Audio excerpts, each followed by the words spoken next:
Osée chapitre 4, le verset 6. Mon peuple périt faute de connaissance. C'est l'un des passages le plus connu de nous tous. Et des fois, nous l'utilisons à tort et à travers. Alors, donc, ici, j'aimerais bien quand même remettre les choses dans leur contexte. Osée est appelé par Dieu, et comme lui-même il est dit au chapitre 1er, donc parole que le Seigneur a communiquée à Osée, il est le fils de Béri, alors que Jéroboam, fils de Joas, était roi en Israël. Vous devez savoir que depuis le schisme, depuis la division de la nation d'Israël, donc il y a eu deux royaumes. Le royaume du nord composé de 10 tribus, dans le royaume du nord qu'on appelle Israël, ayant comme la capitale la Samarie, et le royaume du sud, Juda. Alors c'est dans ce royaume que Osée va exercer son ministère, le royaume du sud, et le royaume du nord, pardon. Alors c'est là où nous trouvons que c'était une période sombre d'Israël. Et vous savez que les rois se sont succédés et c'est toujours le roi qui étaient appelés à être des modèles, des leaders pour conduire le peuple dans la bonne voie. C'est toujours le roi qui se vautrait dans l'idolâtrie et amener tout le peuple dans l'idolâtrie, loin de Dieu. Non pas seulement le roi, même les leaders religieux, les prêtres, les prophètes, voilà, tous se vautraient dans l'idolâtrie pour adorer les faux dieux, les dieux de Baal. Alors quand Dieu envoie le prophète, d'abord c'est pour prévenir, interpeller. Et le cœur du message ici, c'est tout simplement pour dire, Israël revient à Dieu. N'oublie pas ce qu'a été Dieu pour toi, ce que Dieu a fait pour vos ancêtres.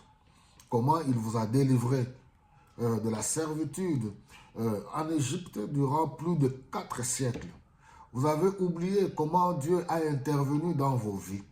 Donc c'est tellement important.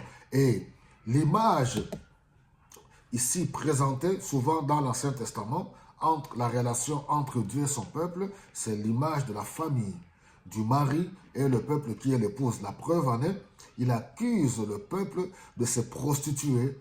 Et voilà, c'est pour cela même que Osée, de manière imagée, il est allé épouser une prostituée avec laquelle il a eu 2 enfants. Et nous voyons, on nous dit, le premier, il s'appelait Gisraël, car j'interviendrai d'ici peu. Et le deuxième, il s'appelait Mal-Aimé. Donc ici, nous devons comprendre que quand on parle que mon peuple périt faute de connaissance, c'est dans le contexte où ce peuple a oublié Dieu. Et le fait de l'oublier, le fait de tourner le dos à Dieu, ce peuple va à sa perdition et va à sa destruction. Alors quand on vient dans la nouvelle alliance, c'est la même chose. Quand on abandonne le Seigneur et qu'on retourne dans sa vie passée, nous ne pouvons que nous attirer toutes sortes de problèmes. Et c'est pour cela, le but de ce message, c'est pour nous interpeller. La connaissance de Dieu, reconnaître Dieu dans notre vie. Reconnaître les bienfaits de Dieu, la place de Dieu dans notre vie. Les bienfaits de Dieu, son intervention. Il ne s'agit pas d'abord de la connaissance de ce monde. Non, connaître Dieu. Connaître Dieu, on ne le connaît pas avec l'intelligence humaine. On le connaît réellement par la foi, par l'aide du Saint-Esprit. Nous devons reconnaître Dieu dans notre vie. Si jamais tu as oublié Dieu, le but de ce message, c'est reviens à Dieu, parce que il n'est jamais trop tard.